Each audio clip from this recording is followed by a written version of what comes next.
इसके लिए जिस वाणी से नाम जप कर रहे हो यदि झूठ बोलोगे, अरे आश्चर्य होता है, झूठ बोल करके तुम सोच रहे हो हम संभाल लेंगे। नहीं नहीं, झूठ तुम्हारा नाश कर रहा है, तुम्हें पता नहीं। जिस जिह्वा से नाम जप कर रहे हो, अगर नाम का विशेष फल प्राप्त करना है, जल्दी फल प्राप्त करना है, आपको दुखों से बचना है, पाप भस्म करना है, तो झूठ बोलना बंद कर दीजिए। क्या बिगड़ जाएगा आपका? सच्ची बोलने में क्या बिगड़ जाएगा? सच्ची बोलना शुरू करोगे, हिम्मत नहीं रह जाएगी पाप करने की। ये जो पाप करने की तुम्हारी हिम्मत पड़ रही, झूठ बोलने के कारण पड़ रही। नहीं, असत्य संपातक पुंजा, सबसे बड़ा पाप झूठ बोलना। उससे क्या होता है? हर चीज हम छुपाना चाहते, किससे? उस सर्वज्ञ परमात्मा से, गुरुदेव से। नहीं, झूठ नहीं।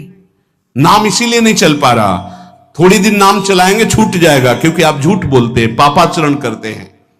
अगर नाम को चलाना है तो नारायण स्वामी जी कह रहे हैं, पहली बात मौन का आश्रय लीजिए, कम बोलिए, अधिकतर चुप रहना सीखिए, तभी नाम चला पाएंगे। जो कार्य कर रहे हैं आप उस पर ध्यान दें, उस कार्य को एकाग्रता पूर्वक करें, वाणी को मौन रखें, उस वाणी से धीरे धीरे नाम उच्चारण करें। कम से कम 24 घंटे में 4 घंटे मौन का तो सबको अभ्यास कर लेना चाहिए। 24 घंटे में 4 घंटे मौन का। तो ऐसे ऐसे बुद्धिमान हो कहेंगे हम 6 घंटे मौन रहते हैं। कब? बोले जब सोते हैं तब। आप 4 घंटे कह रहे हम 6 घंटे मौन रहते हैं। 24 घंटे में हम 6 घंटे मौन रहते हैं, बहुत बुद्धिमान है। बोले आप 4 घंटे कहते हो, हम 6 घंटे मौन रहते हैं। तो कब आप मौन रहते हैं? बोले जब सोते हैं तो 6 घंटे सोते हैं, मौन ही रहते हैं उस समय। मौन जागृत की कह रहा हूं, 4 घंटे का। नारायण स्वामी के बहुत बड़े महापुरुष हुए, तुम 4 घंटे मौन का अभ्यास करो, ऐसा निकालो 2 घंटे, 2 घंटे करके 24 घंटे में 4 घंटे मौन। उस समय हम किसी से बात नहीं करेंगे, नाम जप करेंगे। कार्य करो, कार्य करने के लिए मना नहीं कर रहे हैं। कम बोलो। आजकल लोग अपनी जीवनी शक्ति को बोलने के द्वारा बहुत नष्ट कर रहे हैं, व्यर्थ की बातें करते रहते हैं। 4 आदमी चल रहे हो, आप पीछे चलिएगा, सुनते, बेमतलब की बातें। नाम जप नहीं होगा, वो डिलीट नहीं होंगी, वैसे ही बनी रहेंगी, अगले जन्म के लिए तैयार हो रहा है। इसलिए नाम यदि सिद्ध करना है, नाम का फल लेना है, नाम का आनंद लेना है, तो वृथा भाषण बंद करो, बेकार की बात बंद करो। जितना कम बोलने से काम चल जाए उतना। सामने वाले को बोलने दीजिए, आप बीच में नाम चल रहा है जी, नाम चल रहा है। जब कोई आवश्यक बात हुई, पवित्र शब्द बोल दिया, नहीं चुपचाप सुनो। उसको लग रहा है कि आप संभाषण करो, मान लो रिश्तेदार है, नातेदार है, मित्र, अब आप व्यवहार में हैं, आप सीधे ये तो नहीं कह सकते हमसे बात मत करो, नहीं, हाँ बात कीजिए, लेकिन आप कम बोलिए, उसको बोलने दीजिए, आप नाम जप कीजिए, जरूरत भर बात कीजिए। बात में भगवान की चर्चा हो तो कोई बात नहीं, अगर प्रपंच की चर्चा है तो बचने की कोशिश कीजिए। अपने संबंधियों, अपने दोस्तों, अपने व्यवहारियों से व्यवहार, दोस्ती, संबंध शिथिल कीजिए, तभी नाम में प्रीति होगी। अगर ये अब हमारे दोस्त आ गए हैं तो फिर वो दोस्त छूट जाएगा नाम, अब बातें शुरू हो गई प्रपंच की। धन्य है ऐसी बुद्धि जो प्रियजनों से भी संभाषण केवल भगवत वाक्यों का, अन्यथा नहीं। इसीलिए इस मार्ग को वर्ण करना बहुत कठिन है। एक ऐसा तुम्हारा निवास स्थान होना चाहिए अलग, जिसमें अपने रिश्तेदार, नातेदार, व्यवहारियों का प्रवेश ना हो। आपकी शैया अलग होनी चाहिए।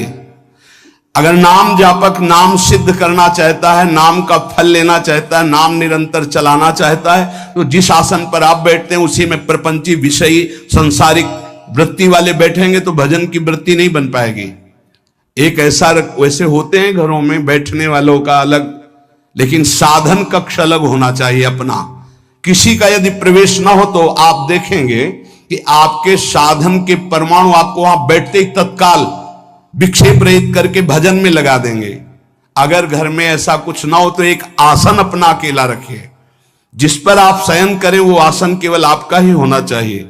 अगर वो सार्वजनिक बैठने के लिए ही है, ऐसी व्यवस्था नहीं, तो आसन समेट कर अपना अलग रख दीजिए और दूसरे आसनों पर बैठा लिए, फिर वो आसन हटाकर जब आप शयन करें तो आपका आसन होना चाहिए। इसका बहुत बड़ा प्रभाव पड़ेगा।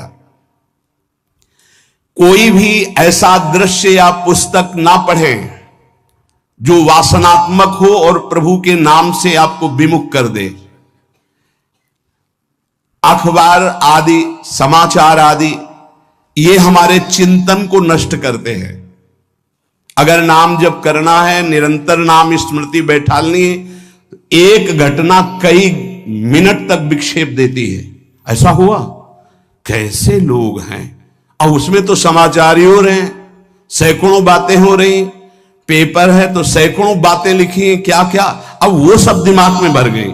इतना व्यसन है किसी किसी को पेपर पढ़ने का, समाचार पत्र पढ़ने का, कि सुबह होते ही वो विरह में रहते हैं कि पेपर आ जाएगा। आया नहीं, मिला तो ऐसी एकाग्रता से पढ़ते हैं जैसे वेदांत चिंतन करने वाला वेदांत चिंतन। चश्मा लगा, चाय रखी, ठंडी हो रही, उससे मतलब बीच बीच में चाय और चश्मा से और पूरे दिमाग में वही। अब क्या करेगा, जो पढ़ा है उसका चिंतन बनेगा, वही बोला जाएगा। अब जहां चार मिले तो तुम्हें पता है, उत्तर प्रदेश में ये हुआ, मध्य प्रदेश में ये हुआ, चर्चा दिमाग। नाम जापक पूज्य श्री नारायण स्वामी कह रहे हैं, अखबार पढ़ना, दुनिया भर के प्रपंच की जिसमें बातें हैं, ऐसे समाचार, ऐसे टेलीविजन देखना, ये तुम्हारे हृदय में नाम नहीं चलने देंगे, तुम्हारी स्फुरणा को गंदी कर देंगे, बेकार का वक्त खराब होगा। इसलिए अगर आपको पढ़ना ही है तो धार्मिक ग्रंथों को पढ़िए, अपने इष्ट संबंधी ग्रंथों को पढ़िए नाम जपने के लिए। किसी को कभी वचन न दे। पांचवा, बहुत बहुत पॉइंट की बात करें, यदि आपने किसी को वचन दे दिया और पूरा नहीं किया तो भजन का फल वहां जाएगा, ध्यान रखना।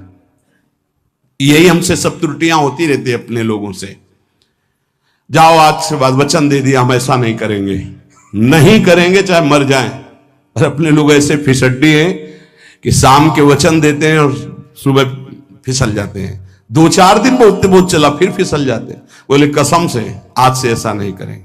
तो आप इसको खिलवाड़ न समझे, आपके सुकृत नष्ट हो रहे हैं, वासना आपके सुकृतों को नष्ट कर रही।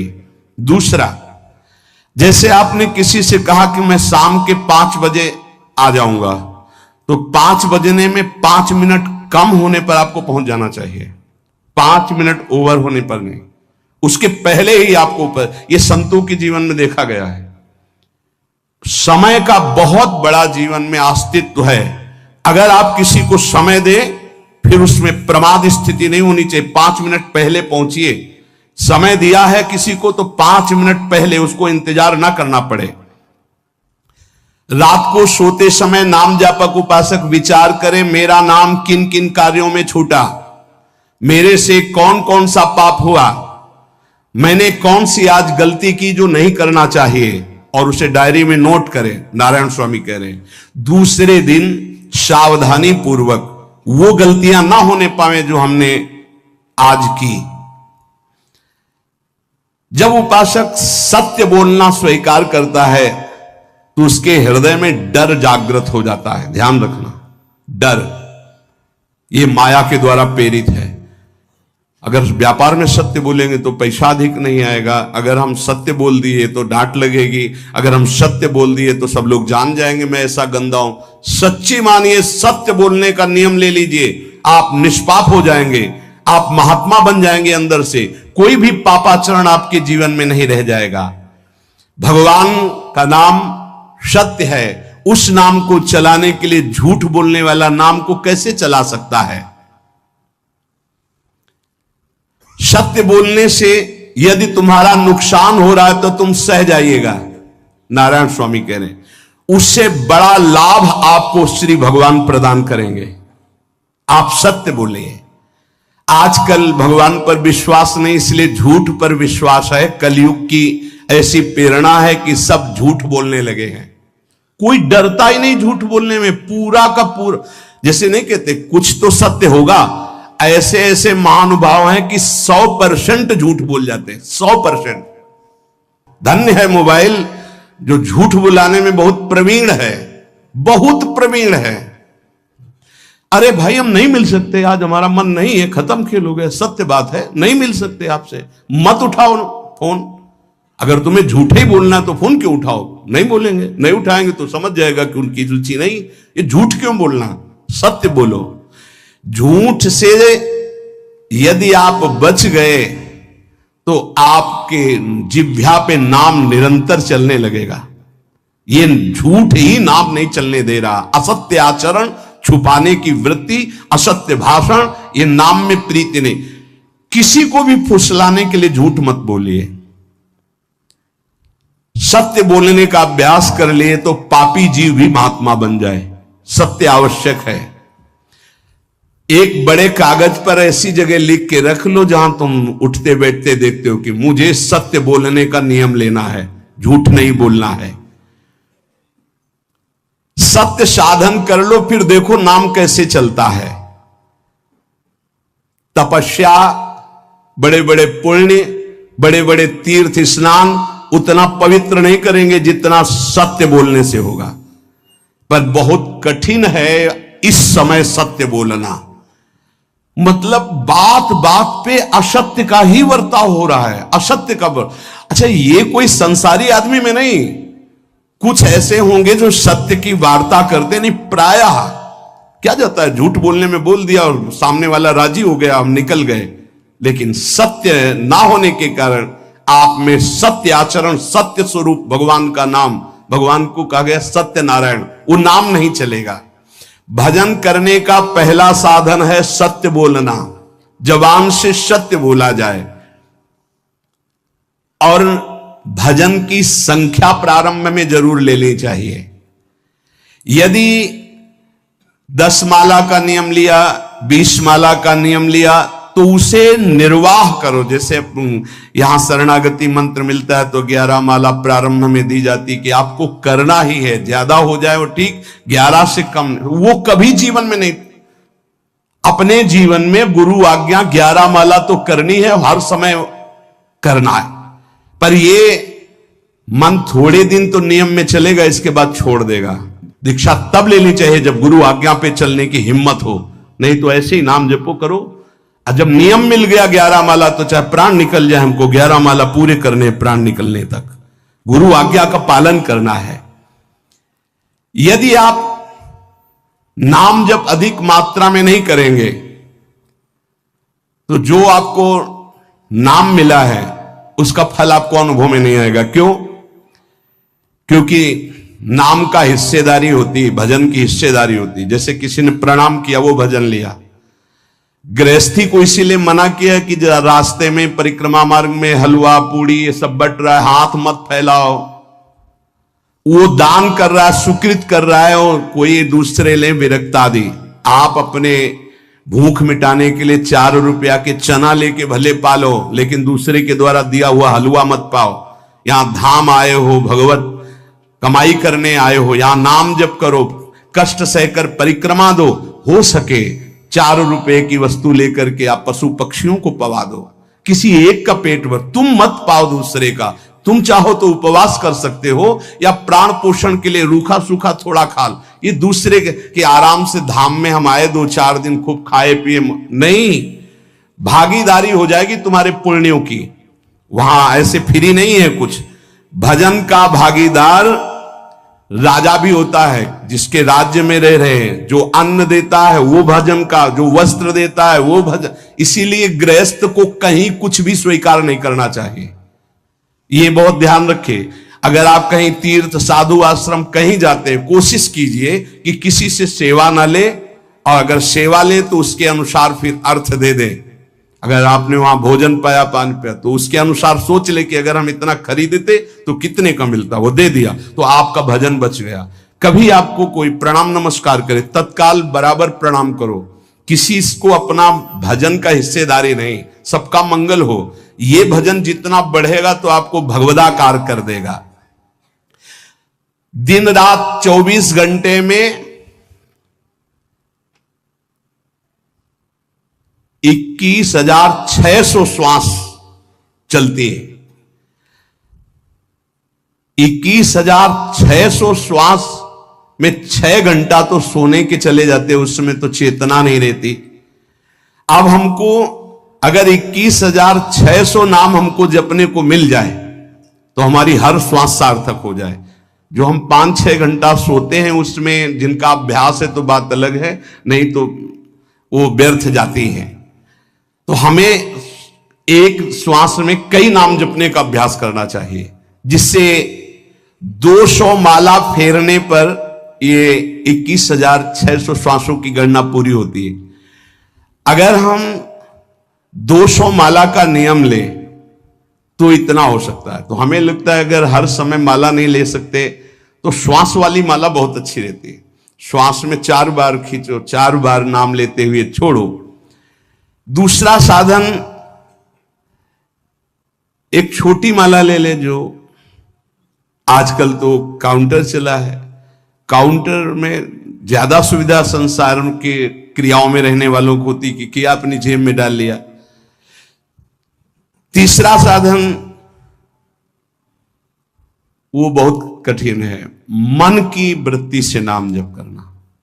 माला, श्वास और मन की वृत्ति, उसमें श्वास की भी गणना का ध्यान नहीं रहता, उसमें केवल चिंतन होता है, चल रहा है। पर ये आखिरी स्थिति होती, इसी के बाद वो परिपक्व अवस्था को होता है। जिह्वा से धीरे धीरे नाम उच्चारण करते हुए ये पहला अभ्यास है। प्रारंभिक को एकदम मानसिक में नहीं पहुंचने की चेष्टा करनी चाहिए, 2-4 नाम के बाद मन प्रपंच में फंसा देगा। दूसरा अभ्यास कंठ में, जैसे हम जिह्वा से राधा वल्लभ श्री राधा वल्लभ श्री राधा वल्लभ श्री, इसे वाचिक जप कहते हैं। मंत्र नहीं होगा, ऐसे नाम होगा। फिर उपांश ऐसे, फिर कंठ से चलता है, फिर हृदय से चलने लगता है, फिर नाभि से चलता है। जिसका नाभि से चलने लगता है उसका परावाणी के द्वारा भजन, वो सिद्ध पुरुष कहा जाता है। 4 वाणी, परा, पश्यंती, मध्यमा, वैखरी। वैखरी जो बोल रहे हैं, जो कंठ से, फिर हृदय से पश्यंती, परा नाभि से, मूलाधार केंद्र से लेकर के संपूर्ण ब्रह्मांड में इसमें नाम गूंज रहा है, वो सिद्ध पुरुष का होता है। पहला अभ्यास जिह्वा हिला करके शुरू करें, राधा राधा राधा राधा।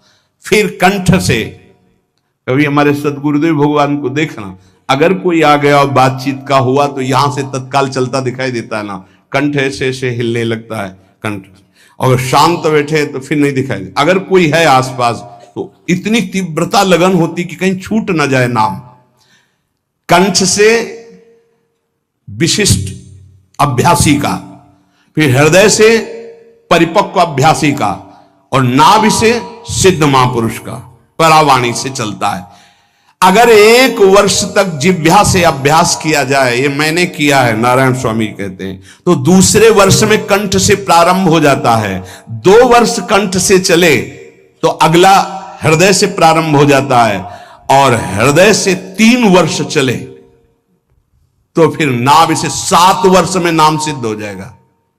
अगर नियम पूर्वक झूठ ना बोले, सत्य आचरण करे, ऐसे नाम जप करे।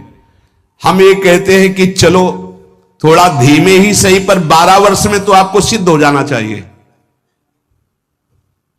12 वर्ष, यहां बोले 30 वर्ष के 50 वर्ष हो गए साधन करते हो, जीव कहते हो कोई परिवर्तन नहीं। इसका मतलब अंदर से नाम नहीं चलाया जा रहा, नाम में रुचि नहीं। 12 वर्ष में तो भगवत साक्षात्कार करके जागृत स्वप्न सुषुप्ति अवस्था पर विजय प्राप्त कर लेता है साधक। ऐसा ही स्वामी जी ने किया। नारायण नारायण नारायण नारायण नारायण, ऐसी सिद्धावस्था हो गई थी। एक टाट की लंगोटी, एक रस्सी कमर में, बस। बड़े ही उच्च कोट और बहुत बड़े अरब खरबपति घर के बालक थे। सारी सिद्धियां उसके पैरों में लौटने लगती हैं, जिसका नाभि से भजन प्रारंभ हो जाता है, परावाणी से। अजपा जाप उसे ही कहते हैं। जो नाभि से होता है। अजपा जाप करने वाले उपासक में जो अजपा जाप करने की चाह रखते हैं, पहला भोजन पर ध्यान दे, सात्विक भोजन, पवित्र भोजन।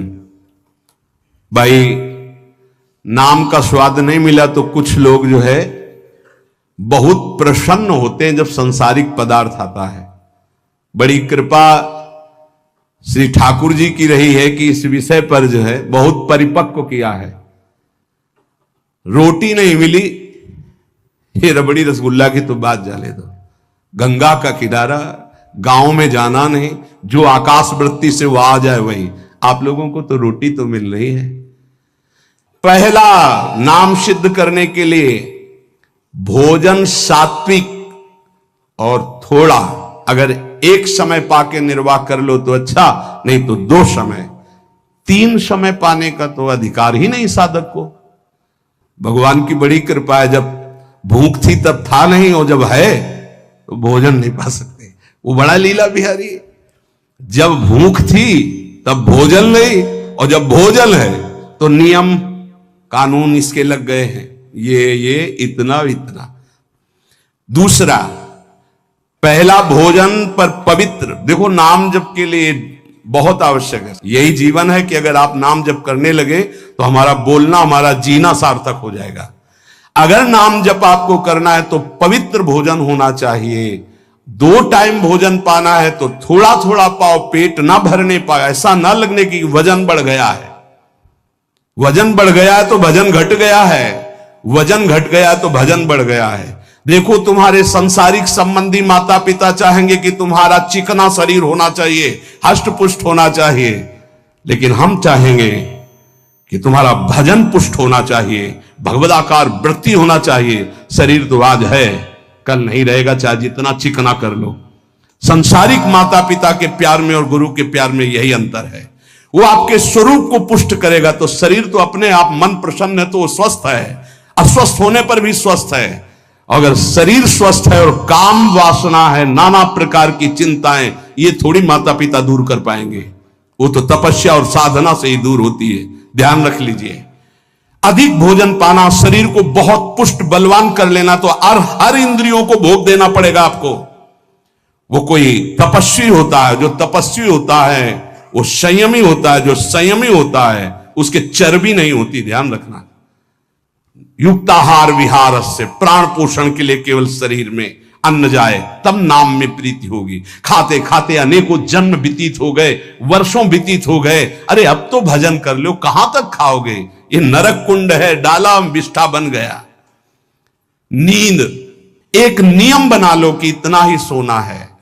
पता नहीं सोने में कौन सा सुख, नींद में केवल एक बात का सुख होता है, आपका संसार का चिंतन नहीं होता, तो आप जो शांत रहते हैं वो सुख होता है, लेकिन वो तमोगुणी सुख है। अगर आप जागृत में संसार का चिंतन न होने दें और भगवत चिंतन कर रहे हैं तो आप महापुरुष हो जाएंगे। सो सो के जीवन क्यों बर्बाद करते? एक टाइम रखिए सोने का, बस। ये कोई तुम्हारा सुख नहीं है, ये तमोगुणी सुख है। निद्रा आलस्य प्रमादोत्तम तत्तामस मुदाहृतम। और एक बात समझ लो, यद तज्ञ विषमि परिणामे अमृतोपमम। जिसमें विष जैसा शुरुआत में लगता है उसका परिणाम अमृत होता है, और जिसकी शुरुआत अमृत जैसी लगती है उसका परिणाम विष होता है। प्रातःकालीन उठ करके सत्संग में आना विष जैसा लगता है, लेकिन उठ के आ रहे हो तो इसका फल अमृत होगा। ब्रह्म मुहूर्त में सो रहे हैं, जीवन बर्बाद कर रहे हैं, अरे ब्रह्म मुहूर्त में उठिए, स्नान कीजिए और सच्चिदानंद भगवान में चित्त को जोड़िए। ये विष जैसा लगता है, परिणाम अमृत जैसा होता है। तीसरा, 24 घंटे में 1 घंटे का तो एकांतवास करना सीख ही लो, चाहे गृहस्थ हो चाहे कोई भी हो। 1 घंटे हमसे कोई बात नहीं करेगा, अपने दरवाजा बंद, थोड़ा 1 घंटे कोई ऐसा समय निकालो जिसमें चित्त को केवल श्री कृष्ण से जोड़ो, प्रियाजू से जोड़ सको। चौथा, विरक्त साधक, तकिया गद्दा, ये सब चीजें अगर लगा के सोओगे तो नाम जप नहीं होगा। देखो, हितधाम में कुशासन और एक ईंट कुशासन के नीचे, सर्दी में ओढ़ने के जो हमारे कंबल थे वो आटे का बोरा बलराम जी ला के दे थे। जीवन को यदि आप कसौटी पे नहीं कसेंगे तो भजन नहीं होने वाला। अब तो शरीर रोग से ग्रसित है, आप चाहे जहां रखो चाहे जैसे रखो, प्रिया जो जाने। जब तक हमें भगवदाकार वृत्ति ना हो जाए तब तक विषयों को स्वीकार नहीं। ऐसे हैं साधक, बड़ा सुख मिलता है। एक ऐसे पड़ा हुआ है आसन, उनके कमरे में जाके देखिए, केवल आसन ही है। कितने ऐसे साधक राधा कीलकुंज में रहते जिनकी चटाई केवल है, न तकिया है न गद्दा है न कोई, उसी चटाई को ऐसे खड़ा कर दिया, बिछा लिया, बस उसी में पड़े, भोजन मिला पा लिया, ऐसे रह रहे हैं। कमरे में देखो जाके तो ऐसा लगेगा कि इसमें कोई रहता ही नहीं, कुछ है ही नहीं, केवल चटाई है। तकिया गद्दा विशेष विलासिता की वस्तुएं तो नाम जप नहीं होने वाला, ध्यान रखना। जहां पड़े आराम से नींद आ जाएगी, सो जाएंगे, और जब तो नींद उतनी आएगी जितनी आवश्यकता है। भजन का खजाना तिजोरी में रखें, कभी किसी से बताएं नहीं कि आपका भजन कितने माला कितना होता है। पूज्य नारायण स्वामी जी कह रहे हैं, भजन को खजाने में रखने का मतलब है लूटने वाले डाकू माया भेजती है, काम क्रोध लोभ मोह मद मत्सर आदि, और प्रिय गृहस्थ भगत आदि। कैसे प्रिय गृहस्थ? स्वामी जी अब ये सब आप ही कहा है, बहुत बीमार है, आप देखना। ठीक है, दूसरे की दुख निवृत्ति करना संत का स्वभाव होता है, पर हम जिस मार्ग के पथिक है, हमारा कर्तव्य है। हमारे पास हमारे प्रभु के सिवा कोई नहीं, हमारा जो कुछ है वो प्रभु है। ए भैया, जैसा श्री जी चाहेंगे वही सब मंगल करेंगे, ये शब्द होना चाहिए, उससे उसका भी मंगल होगा, आपकी भक्ति पुष्ट होगी।